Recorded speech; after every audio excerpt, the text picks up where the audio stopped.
పోచంపల్లి మండల కేంద్రంలో పర్యటించిన తెలంగాణ జాగృతి అధ్యక్షురాలు కల్వకుంట్ల కవిత. భూదాన్ పోచంపల్లి అంటేనే దేశంలోనే అతిపెద్ద చేనేత పారిశ్రామిక గ్రామంగా గుర్తింపు ఉందని తెలంగాణ జాగృతి అధ్యక్షురాలు కల్వకుంట్ల కవిత అన్నారు. తెలంగాణ రాష్ట్రం ఏర్పడక ముందు చేనేతల పరిస్థితి దయనీయంగా ఉండేదని, తెలంగాణ వచ్చిన తర్వాత కొంత మార్పు వచ్చిందని పేర్కొన్నారు. గతంలో ఉన్న యారన్ సబ్సిడీ ప్రస్తుతం లేకపోవడం వల్ల చేనేతలు మళ్లీ కష్టాల్లో పడ్డారని, కాంగ్రెస్ ప్రభుత్వం వెంటనే ఆ సబ్సిడీని కొనసాగించాలని డిమాండ్ చేశారు. చేనేత సహకార సంఘాల ఎన్నికలను గతంలో నిర్వీర్యం చేశారని, ఇప్పుడైనా వాటిని సక్రమంగా నిర్వహించేలా ప్రభుత్వం చర్యలు తీసుకోవాలని కూడా కోరారు. చేనేత రుణమాఫీని 14 నెలల ఆలస్యం చేయడం వల్ల కార్మికులు పూర్తిగా అప్పుల పాలయ్యారని విమర్శించారు. చేనేతల రుణమాఫీకి 77 కోట్ల రూపాయలు చేయాల్సి ఉండగా జాగృతి పోరాటాల ఫలితంగా కేవలం 30 కోట్ల రూపాయలే విడుదల చేశారని కూడా చెప్పారు. థ్రిఫ్ట్ స్కీమ్ విషయంలో ప్రభుత్వం హామీ ఇచ్చిందని గుర్తు చేస్తూ ప్రభుత్వం పెంచుకోకపోయినా కనీసం యథావిధిగా అయినా కొనసాగించాలని సూచించారు. చేనేతలు రాజకీయంగా మరింత చురుగ్గా మారాలని, ఎమ్మెల్యే స్థాయిలో కూడా పోటీ చేయాల్సిన అవసరం ఎంతైనా ఉందని పిలుపునిచ్చారు. రాష్ట్రంలోని ముదిరాజులు చేనేతల సంఖ్య పరంగా అగ్రస్థానంలో ఉన్నప్పటికీ రాజకీయంగా వెనుకబడి ఉన్నారని ఆవేదన వ్యక్తం చేస్తున్నారు. చేనేతలు ఎక్కడ ఎమ్మెల్యేగా పోటీ చేసినా ఐక్యంగా నిలబడి గెలిపించుకునే బాధ్యత మీపై ఉందన్నారు. గతంలోనే చేనేత రంగానికి 1200 కోట్ల రూపాయల బడ్జెట్ ఉండేదని, ఈసారి బడ్జెట్లో ఆ కేటాయింపులు కనిపించడం లేదని విమర్శిస్తున్నారు. కనీసం ప్రశ్నించే ప్రయత్నం కూడా జరగకపోవడం బాధాకరమని అన్నారు. వచ్చే అన్ని ఎన్నికల్లో చేనేతల పాత్ర కీలకంగా ఉండాలని, అప్పుడే తమ హక్కులను కాపాడుకోవచ్చని సూచించారు. చేనేతలు అన్ని రాజకీయ పార్టీల్లో ఉండాల్సిన అవసరం ఉందని, అప్పుడే సామాజిక తెలంగాణ సాధ్యమవుతుందని కూడా స్పష్టం చేశారు. ఇక తెలంగాణ టెస్కోకు తాను స్వయంగా వెళ్లినప్పుడు తెలంగాణ వస్త్రాల కంటే ఆంధ్రప్రదేశ్కు చెందిన వస్త్రాలే ఎక్కువగా కనిపించాయని విమర్శిస్తున్నారు. తెలంగాణ రాష్ట్రం ఏర్పడిన తర్వాత టెస్కో షాపులను మూసివేశారని, వెంటనే వాటిని తిరిగి ప్రారంభించాలని డిమాండ్ చేశారు. భూదాన్ పోచంపల్లి అంటే మరి మనందరికీ, ముఖ్యంగా మాడబిడ్డలకి బాగా ఇష్టమైనటువంటి ప్రదేశం. మంచి చీరలు, మన్నికైనటువంటి చీరలు, తేలికగా ఉండే చీరలు, చాలా సింపుల్గా ఉండేటటువంటి చీరల దగ్గర నుంచి మొదలు పెడితే మన గజమంజయ్య లాంటి వాళ్ళు రాష్ట్రపతి అవార్డు దాకా పోయేటటువంటి గొప్ప చీరలను కూడా అందించినటువంటి ప్రదేశం. అన్నిటికన్నా ఎక్కువ నాకు తెలిసి, ఏమన్నా తప్పులుంటే సరిచేయండి, భారతదేశం మొత్తంలో కూడా దాదాపు 8500 మగ్గాల పైచిలకు ఉండేటటువంటి most unique place Bhoodan Pochampally అని చెప్పి నేను బలంగా విశ్వసిస్తూ ఉన్నాను. మరి తరిగిపోతున్నటువంటి కళ, ముందు తరాలు ముందుకొచ్చి అందుకుంటలేనటువంటి కళ అయినప్పటికీ ఇంకా మగ్గాలు నేస్తూ ఆ కళను బతికిస్తున్నటువంటి చేనేత కార్మికులు కాదు, చేనేత కళాకారులు అని చెప్పి నేను మనస్ఫూర్తిగా భావిస్తూ ఉన్నా. మరి ఇంతమంది ఇక్కడ పోచంపల్లిలో ఉన్నారు కాబట్టి వారి సమస్యల్ని ప్రత్యేకంగా గుర్తించాల్సినటువంటి అవసరం ఉన్నది. తెలంగాణ వచ్చిన తర్వాత అనేక కార్యక్రమాలు జరిగినాయి. ముఖ్యంగా ఏదైతే నూలు సబ్సిడీ గురించి మాట్లాడుకోవడం జరిగిందో అది అందించడం జరిగింది.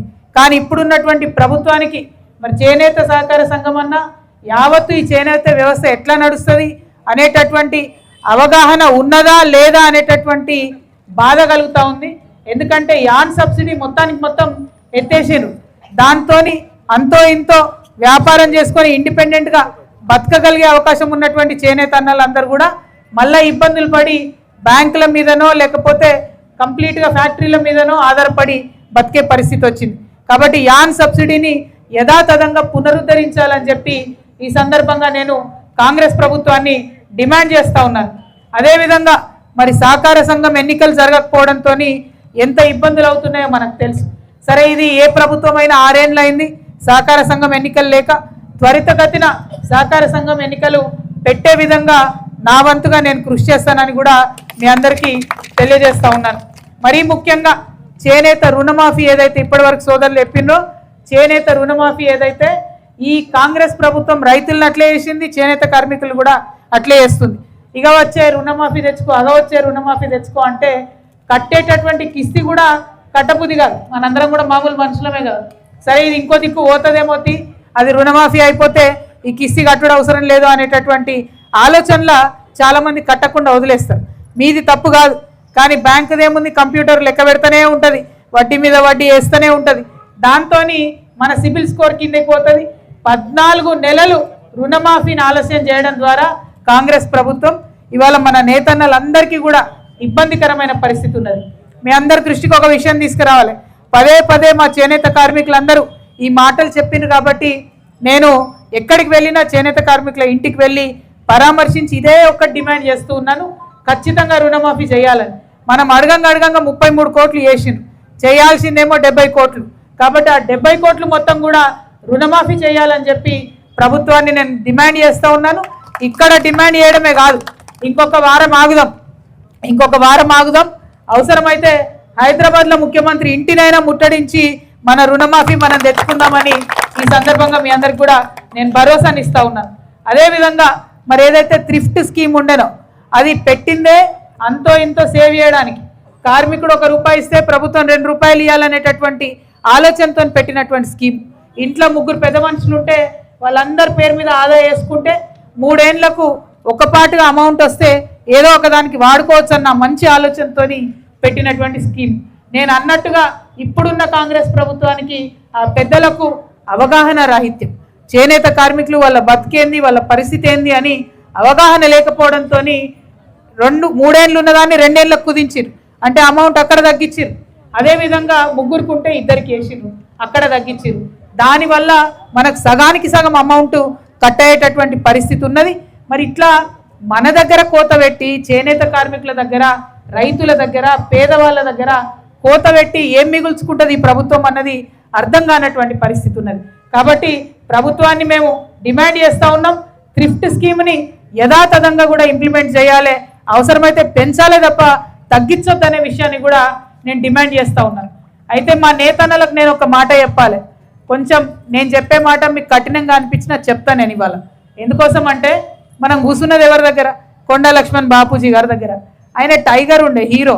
ఏం చేసిండు? అవసరమైతే బాంబులు వేస్తా అని చెప్పి బెదిరించి రాజకీయంగా శాసించినటువంటి వ్యక్తి, మంత్రిగా వెలుగొందినటువంటి వ్యక్తి, అనేక మంది మేము స్ఫూర్తి తీసుకునేటటువంటి వ్యక్తి. మరి ఆయన నాయకత్వం తర్వాత మెల్లమెల్లగా అన్ని పార్టీలు కూడా పద్మశాలీల నాయకత్వం లేకుండా చేసింది. ఇవాళ బీఆర్ఎస్ పార్టీలో ఒకటే ఒక ఎమ్మెల్యే, కాంగ్రెస్ పార్టీలో ఒకటే ఒక టికెట్, అది కూడా చార్మినార్ యాకుత్పురాల ఇచ్చిర్రు, అది ఆయన తోడైపోయింది. సో అటువంటి పరిస్థితి ఉన్నది. నా రిక్వెస్ట్ మీ అందరితో ఏంటంటే, మీరు కొండా లక్ష్మణ్ బాపూజీ లాగా బయటకు వచ్చి రాజకీయంగా యాక్టివ్ అయితేనే మన పనులు జరుగుతాయి. ఇందాక ఒక అన్న మాట్లాడుకుంటే ఏమన్నారు? ఒకటే మాట అన్నారు, ఎందుకో కానీ వేరే వాళ్ళ పనులన్నీ అయితే చేనేత కార్మికులైతే ఏదైనా ధర్నా చేసి సాధించుకోవాలన్నారు. ఎందుకోసం ధర్నా చేసి సాధించుకోవాలి? ఇవాళ రాష్ట్రంలో బీసీ కులగణన కానీ మామూలుగా రాష్ట్ర జనాభాలో లెక్కబెట్టినా కానీ ముదిరాజులు, పద్మశాలీలు అందరికన్నా పెద్ద సంఖ్యలో ఉంటారు. మరి ఇంత సంఖ్యలో ఉన్న మీకు ఎందుకు భయపడతలేవు ప్రభుత్వాలు? ఎందుకు భయపడతలేవు పార్టీలు? మీ అందరు ఆలోచన చేయాలి.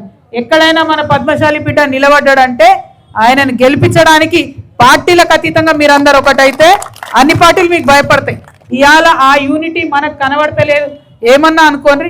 కాబట్టే ఇవాళ ఒక ప్రభుత్వం కూడా, ఒక పార్టీ కూడా మనకు భయపడే పరిస్థితి లేదు. మరి ఇక్కడ ఉన్నప్పుడు మీ అందరికి కూడా నేను తెలియజేసేది ఒకటే, మనం మొన్నటిదాకా బీసీల రిజర్వేషన్ కోసం గట్టిగా కొట్లాడినాం, మాట్లాడినాం. అసలు సర్పంచ్ ఎన్నికలు కాదు, ఏ ఎన్నికలు జరగొద్దన్నాం. అయినా ప్రభుత్వాలు భయపడలే. ఏం చేసినాయి? డైరెక్ట్గా ఇదివరకు ఉన్న బీసీ రిజర్వేషన్ కన్నా ఇదివరకు 23% వస్తే 21%తో ఎన్నికలు పెట్టినాయి. కానీ ఒక్కసారి ఆలోచించండి అన్న, ఏ ఒక్క గ్రామంలో అన్నా, ఏ ఒక్క బీసీ కమ్యూనిటీ అన్నా మేము ఎన్నికలు బహిష్కరిస్తున్నాం అన్నారా? అనలే. మాయాజాలంలో పడిపోయినాం. ఆ పార్టీ వాడు వచ్చి, ఈ పార్టీ వాడు వచ్చి ఏదో చెప్పగానే మాయాజాలంలో పడిపోయినాం. మరి మాయాజాలంలో పడిపోతే ఏమవుతుంది అని అంటే మనం గిట్లనే ధర్నాలు చేసుకుంటూ ఉంటాం, ఎవ్వరు మన మాట వినరు. నా రిక్వెస్ట్ మీ అందరితో అన్న, పొలిటికల్గా ఎదగాలి, ఖచ్చితంగా పొలిటికల్గా ఎదగాలి. ఎదగాలంటే దానికి ఏం చేయాలనో ఆలోచన చేసుకోండి. మీ ఇష్టం వచ్చిన పార్టీలో మీ ఇష్టం వచ్చిన అభ్యర్థులనే పెట్టండి, కానీ గెలిపించండి. మన వాయిస్ ఎక్కువ ఉంటే, మన కమ్యూనిటీ వాయిస్ ఎక్కువ ఉంటే ఖచ్చితంగా కమ్యూనిటీకి కావాల్సిన పనులు అన్ని ప్రభుత్వాలు చేస్తారు. నిజంగా మీరు ఒక్కసారి ఆలోట్లు బడ్జెట్లో ఉండే, ఈ సంవత్సరం ₹1 లేదు. ఎవరు మాట్లాడలే. మీరు ఎట్లయితుంది? మన సమస్య ఇంకెవరో పోయి మాట్లాడుతున్న కొద్దీ అలసైతం తప్పితే ఎక్కువ పవర్ ఉండదు మనకు. నా రిక్వెస్ట్ ఏంటంటే ఏదైనా చేద్దాం. బీసీలలో అతిపెద్ద సమూహాలుగా ఉన్న పద్మశాలి అనేటటువంటి కమ్యూనిటీకి ఖచ్చితంగా రిప్రజెంటేషన్ పొలిటికల్గా ఉండాల్సిందే. దానికోసం వచ్చే అన్ని ఎన్నికలలో దయచేసి పోటీ చేయాలి. మీ ఇష్టమున్న పార్టీలలో వేసుకోరు, ఏ పార్టీ అన్నది కాదు, కానీ ప్రతి పార్టీలో మన యొక్క నంబర్ ఎక్కువ ఉంటేనే మనకు అధికారం ఉంటుంది, హక్కు ఉంటుంది. కాబట్టి దానికోసం ప్రయత్నం చేయాలి. మరి పద్మశాలీలు పెద్ద సంఖ్యలో అన్ని పార్టీలలో ఉన్నప్పుడే సామాజిక తెలంగాణ అనేది సాధ్యమవుతుందన్న విషయాన్ని దయచేసి గమనించవలసిందిగా మీ అందరినీ కోరుతా ఉన్నాను. సరే, అది రావాల్సినటువంటి అంశం, దానికోసం నిరంతరం కృషి చేయాల్సినటువంటి అంశం మీద కూడా మీ చెల్లెగా మీ సోదరిగా ఖచ్చితంగా మీతో పాటు అడుగులు అడిగేసి నేను నడుస్తా. మీరు ఎక్కడ ధర్నా రమ్మంటే అక్కడికి వస్తా, ఎక్కడ రోడ్ మీద కూర్చోమంటే అక్కడ కూర్చుంటా. దానికి సాధించుకునే వరకు కూడా మీ వెంట నడుస్తా అనే విషయాన్ని మీ అందరికి కూడా నేను తెలియజేస్తా ఉన్నాను. మా అన్నదమ్ములకి మళ్ళీ ఒకసారి చెప్తున్నా, political power is the ultimate power. ఆ పొలిటికల్ పవర్కి పద్మశాలీలకు వచ్చిన రోజు మీ సమస్యలు మీ డబ్బులు ఇక్కడికి నడుచుకుంటూ వస్తాయి. ఇంకొక మాట కూడా చెప్పాలి మీకు, నేను మొన్న వెతుక్కుంటా నాంపల్లి కాడికి పోయినా. ఆడిపోయి టెస్కో షాప్లకు పోయి నేనే షాపింగ్ చేసిన చీరలు, చేనేత చీరలు ఎక్కడెక్కడి ఉన్నాయని. అక్కడ 2 విషయాలు గమనించిన నేను. మన తెలంగాణ చేనేత చాలా తక్కువ ఉన్నది, అక్కడ కూడా ఆంధ్ర నుండి వచ్చిన చేనేత సరుకు చాలా ఎక్కువ ఉన్నది. తెలంగాణ చేనేత చాలా తక్కువ ఉన్నది. మీరు పోయి చూసిరో లేదో, నేనైతే పోయి కొన్నా అక్కడ ప్రత్యక్షంగా, అందుకే చెప్తున్నా. అదేవిధంగా ఎట్లా అయితే ముందు యాప్కో ఉన్నప్పుడు ఢిల్లీలో షాప్ ఉంటుండే, అన్ని చోట్ల షాప్ ఉంటుండే, ఇప్పుడు తెలంగాణ వచ్చిన తర్వాత ఏమైందంటే టెస్కో షాపులు బంద్ పెట్టిరు. టెస్కో షాపులు ఓపెన్ చేయాలి, అన్నీ వేసుకుంటా. ఎందుకంటే చాలా సందర్భాల్లో కూర్చొని పద్మశాలీల కష్టాలు నాకు వినిపించినటువంటి వ్యక్తి. మరి ఇవాళ ఆయన మాతో ఇక్కడ రాలేకపోయింది, కానీ తెలుసు కదా, ఓకే, చాలా పెద్ద ఎత్తున కొట్లాడుతున్నాం చెప్పిరా. ఇంకా కూడా పెద్ద ఎత్తున ఫ్యూచర్లో కూడా కొట్లాడదాం. నా రిక్వెస్ట్ ఒకటే, పొలిటికల్గా పద్మశాలీలు యాక్టివ్గా అవ్వండి దయచేసి. అయితేనే ఫ్యూచర్ ఉంటుంది. వచ్చిన తెలంగాణలో ప్రతి ఒక్కరికి ఆ పవర్ రావాలి. ఆ పవర్ కోసం కొండా లక్ష్మణ్ బాపూజీ సాక్షిగా కొట్లాడదాం. మీరు ఏదో అధైర్యపడి ఆత్మహత్యలు చేసుకుంటారు అట్లా ఇట్లా అనేది లేదు. అటువంటి కాలం పోయింది.